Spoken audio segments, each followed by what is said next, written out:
Hi guys, good morning, नमस्कार। आप कैसे हैं? मैं आशा करता हूँ आप सभी लोग ठीक होंगे।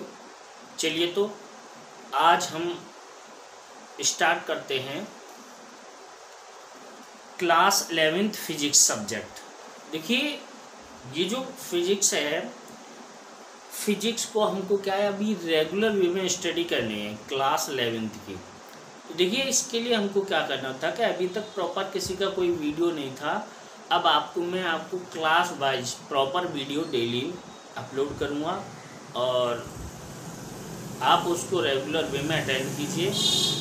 और अगर मेरा चैनल सब्सक्राइब नहीं किया है तो प्लीज़ सब्सक्राइब कर लीजिए, लाइक और शेयर कीजिए, जिससे आपको वीडियो की नोटिफिकेशन मिलेगी। इसका कोई चार्ज नहीं है इसको सब्सक्राइब और शेयर और लाइक करने का।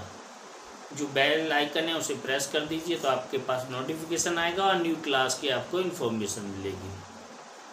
चलिए तो बच्चों, अब हम आगे इसमें पहले हम बात करें, थोड़ी सी स्ट्रेटजी की बात कर लें कि देखिए, ये जो हमारे सब्जेक्ट हैं, साइंस या कोई भी सब्जेक्ट है, अगर हम उसकी रेगुलर वे में स्टडी नहीं कर रहे हैं तो वो हमको समझ में नहीं आएगा, यानी उसको हम समझ नहीं पाएंगे। जब समझ में नहीं आएगा तो हमारा पढ़ने का मन नहीं करेगा।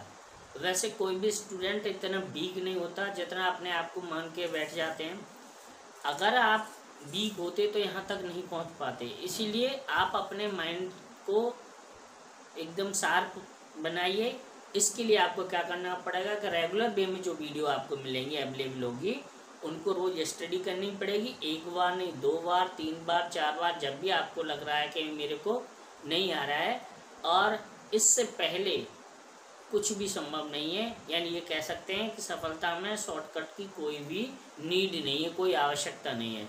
अगर हमको हार्ड वर्क करेंगे, अगर हम हार्ड वर्क करेंगे तभी हमको क्या मिलेगी, इसमें सफलता मिलेगी। तो इसके लिए हमें हार्ड वर्क करना ही पड़ेगा। और मैं आपको आपकी जानकारी के लिए बता दूं कि आपने अगर कभी भी कोई साइंस से रिलेटिव कोई न्यूमेरिकल की प्रॉब्लम रही है या डेफिनेशन, डेरिवेशन, कहीं पर भी कोई भी प्रॉब्लम रही है, आप याद नहीं कर पा रहे हो, तो पूरी स्ट्रेटजी के साथ मैं आपको इसको कराऊंगा, जिससे आपकी जो भी प्रॉब्लम है मैं उसको सॉर्ट आउट कर सकूं। ठीक है, आपकी जो भी प्रॉब्लम हो मुझे कमेंट में कमेंट करें, जिससे मैं आपको आपकी जो प्रॉब्लम है उसको सॉर्ट आउट करूं। आपके पास कोई भी राइटर कैसी भी बुक हो, उसके न्यूमेरिकल वगैरह आप लगाइए, प्रैक्टिस कीजिए। तो चलिए बच्चों, आज हम स्टार्ट करते हैं। सबसे पहले मैंने इसमें बताया था, देखिए, एक हमारा जो चैप्टर था फिजिकल वर्ल्ड, तो फिजिकल वर्ल्ड के बारे में मैंने डिस्कस कर दिया था। ठीक है, अब मैं जो मोस्ट इम्पोर्टेंट पार्ट है इसका, उसके बारे में बात करता हूँ, जो सबसे ज़्यादा इम्पोर्टेंट है, मेजरमेंट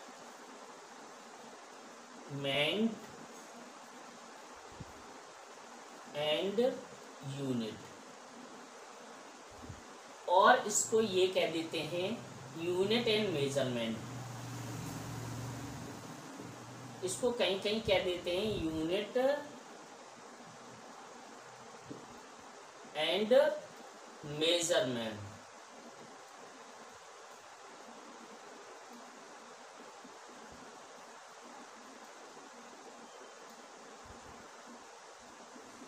समझ में आ रहा है? Unit and measurement.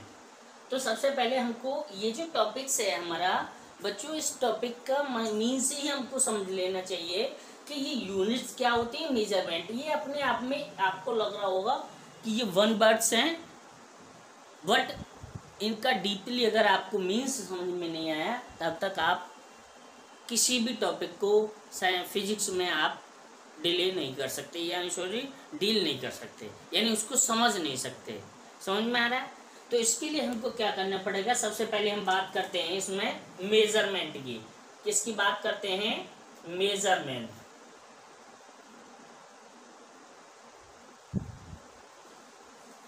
मेजरमेंट में हमको देखते हैं तो डे टू डे एक्टिविटीज की जितने भी हमारे डे टू डे एक्टिविटी के जितने भी पार्ट है बेटा, उन सभी पार्ट्स में हमें इसकी नीड होती है।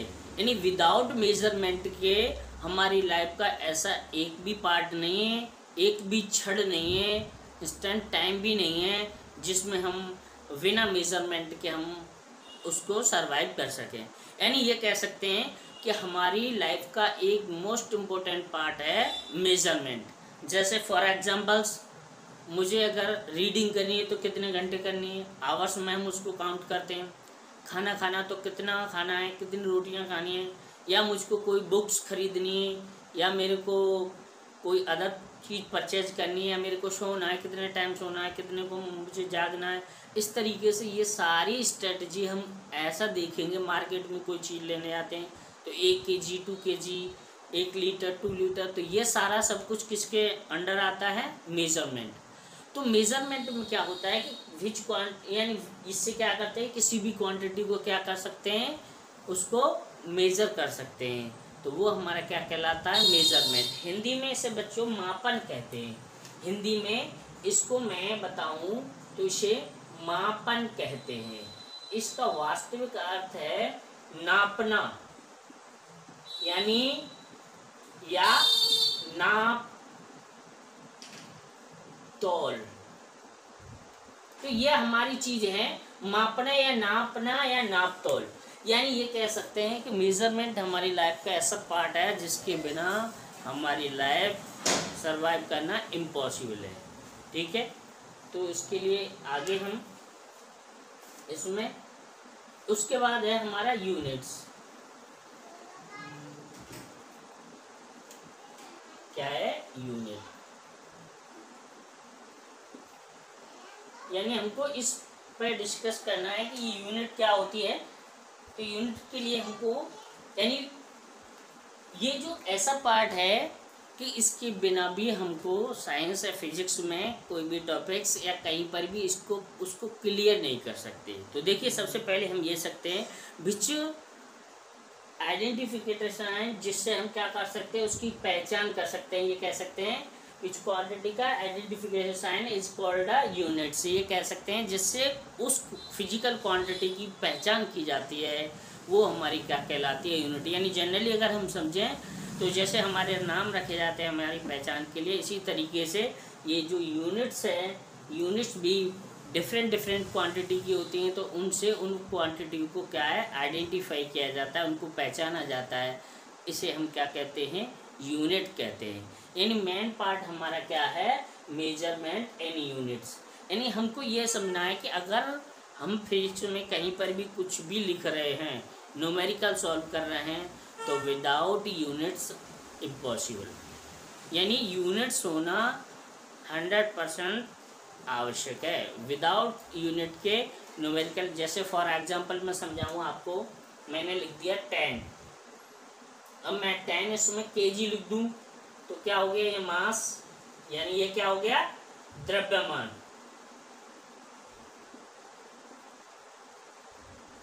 अगर मैं यहां पर इसी को ये लिख दूं कि 10 मीटर, तो ये क्या बन गई, लेंथ, यानी लंबाई। अगर मैं सपोज इसको यहां लिख दूं 10 सेकेंड्स, तो ये किस पे डिपेंड कर रहा है, तो ये क्या हो गया, टाइम, यानी ये क्या हो गया, मेरा समय। तो मैं ये आपकी नॉलेज के लिए बता दूं कि unit and measurement most important part है। ठीक है, तो चलिए अब इस चैप्टर का हम डीपली स्टडी करते हैं।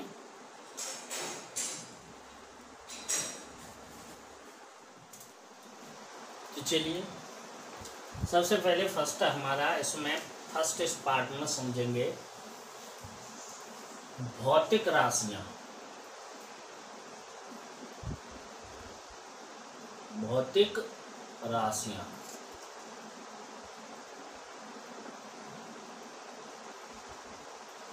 क्या है, भौतिक राशियां।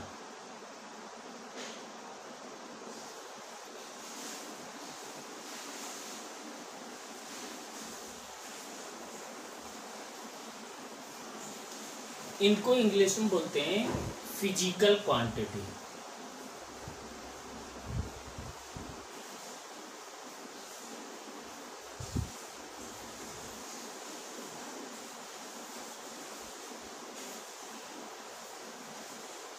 देखिए, मैं आपकी जानकारी के लिए ये बता दूं बच्चों कि भले ही आप हिंदी मीडियम हो या इंग्लिश मीडियम हो, लेकिन कोई भी प्रॉब्लम नहीं है। हमको कुछ वर्ड्स हैं जो मेनली वर्ड्स हैं हमारे साइंस से रिलेटिव, वो हमको इंग्लिश में भी आनी चाहिए और हिंदी में भी आनी चाहिए। ठीक है, तो सबसे पहले अगर हम बात करते हैं, क्योंकि आगे जाकर के आपको इसमें फिर प्रॉब्लम नहीं आएगी। ठीक है, तो चलिए फिजिकल क्वांटिटी की बात करते हैं, भौतिक राशियाँ। तो which quantity is measure to या फाइंड टू इन फिजिक्स, यानी ये कह सकते हैं वे राशियाँ जिनको हम भौतिकी में हम क्या करते हैं, इनको फाइंड करते हैं या उनको ज्ञात कर सकते हैं या उनको हम यूज करते हैं। Which quantity is use to in physics is called a physical quantity, या which quantity find to in physics is called a physical quantity, यानी वे क्वांटिटी जिनको हम या वे राशियाँ जिनको हम भौतिकी में हम ज्ञात करते हैं या उनको जानते हैं, तो वो हमारी क्या कहलाती हैं, फिजिकल क्वांटिटी कहलाती है। देखिए फिजिकल क्वांटिटी में हमने इसमें देखा कि बच्चों यहाँ पर अभी हमने यूनिट एंड मेजरमेंट देखा था, उसके बाद हम फिजिकल क्वांटिटी की बात कर रहे हैं। तो बेटा ये भौतिक राशियाँ कितनी, भौतिक राशियाँ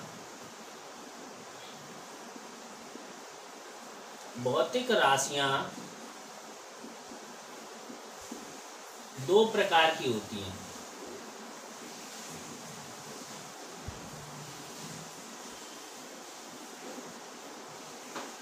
देखिए भौतिक राशियां हमारी कितने प्रकार की होती हैं, दो होती हैं। सबसे पहले हम बात करते हैं इसमें नंबर 1 मूल राशियां,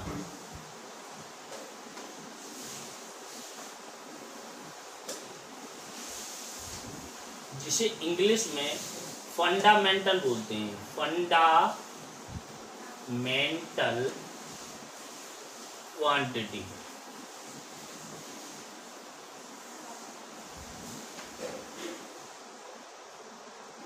ठीक है, क्वांटिटीज यानी फंडामेंटल क्वांटिटीज की हम बात करें, यानी हम बात करते हैं इसमें कि मूल यानी जो भौतिक राशियां हैं हमारी दो प्रकार की होती हैं, यानी physical quantity there are 2 types. Number 1 fundamental quantity and second derived quantity, और सेकंड्स होती हैं बच्चों व्युत्पन्न राशियां। दूसरी क्या होती हैं, व्युत्पन्न राशियां, जिसे इंग्लिश में ड्राइव क्वांटिटी बोलते हैं।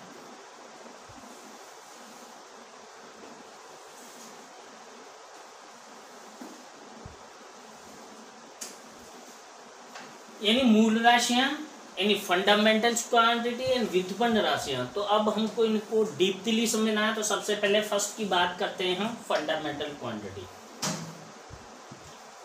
तो इसको हम समझेंगे which quantity does not depend any other quantity, या which quantity does not use any other quantity is called a fundamental quantity। यानी ये कह सकते हैं वे भौतिक राशियां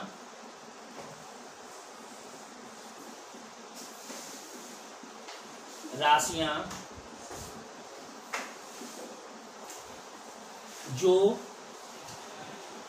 वे भौतिक राशियां जो अन्य भौतिक राशियों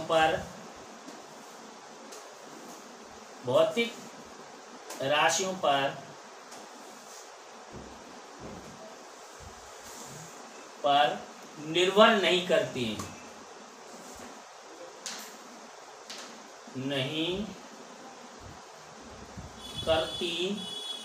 हैं, मूल राशियां कहलाती हैं।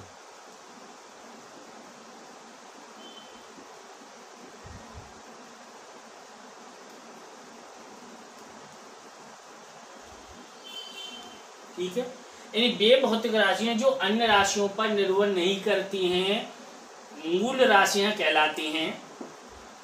तो सबसे पहले हमको समझना है विच quantity does not depend any other quantity is called a fundamental quantity and its unit is a fundamental unit.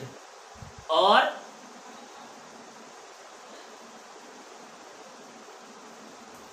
इनके मात्रक मूल मात्रक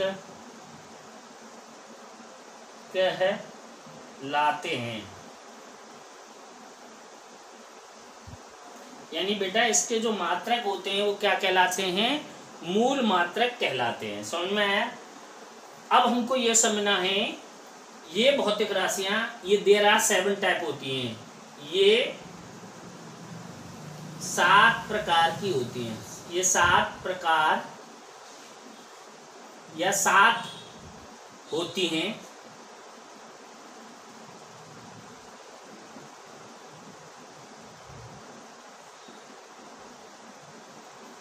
देयर आर 7 टाइप। ये कितनी होती हैं? 7 होती हैं। यानी वे क्वांटिटी जो अन्य पर डिपेंड नहीं करती क्या कहलाती हैं? फंडामेंटल। तो इन फंडामेंटल में सबसे पहले दे रखा है हमारा लंबाई,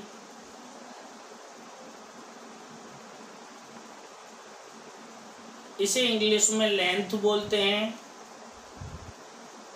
इसका मात्रक मीटर होता है और इंग्लिश में भी मीटर बोलते हैं। दूसरा है हमारा द्रव्यमान, इंग्लिश में मास बोलते हैं। यूनिट किलोग्राम होती है और इसमें केजी लिख देते हैं, किलोग्राम। थर्ड है हमारी समय, जिसे टाइम बोलते हैं।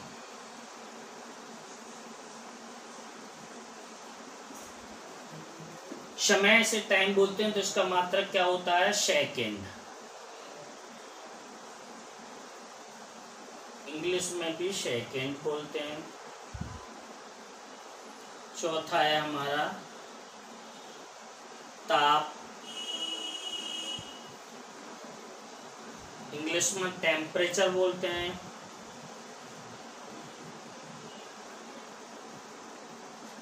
और इसकी जो यूनिट्स होती है वो केल्विन होती है।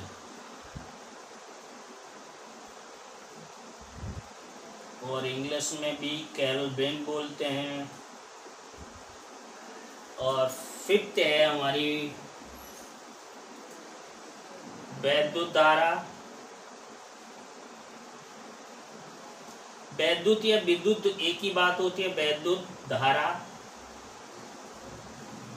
इंग्लिश में इलेक्ट्रिक करंट बोलते हैं।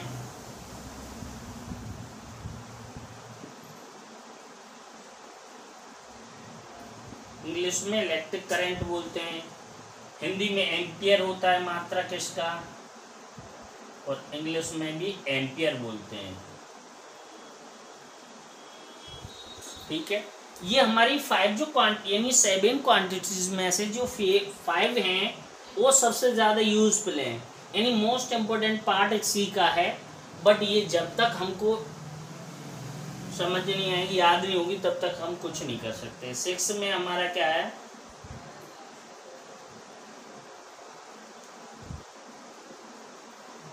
पदार्थ की मात्रा।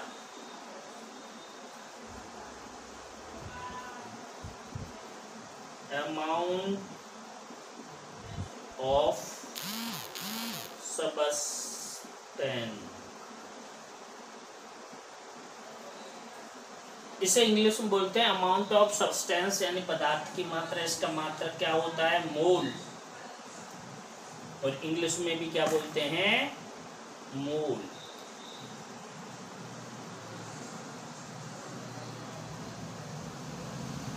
ठीक है, उसके बाद हमारी लास्ट इसमें है, लास्ट को मैं यहाँ लिख दूं, इसे हटा करके। यानी 7 हमारा है ज्योति,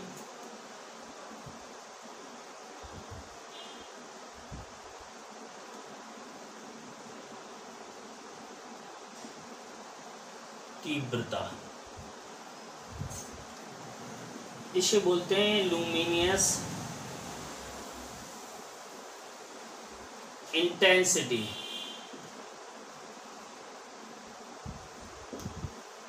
लुमिनियस इंटेंसिटी, और इसका मात्रक क्या होता है? कैंडेला।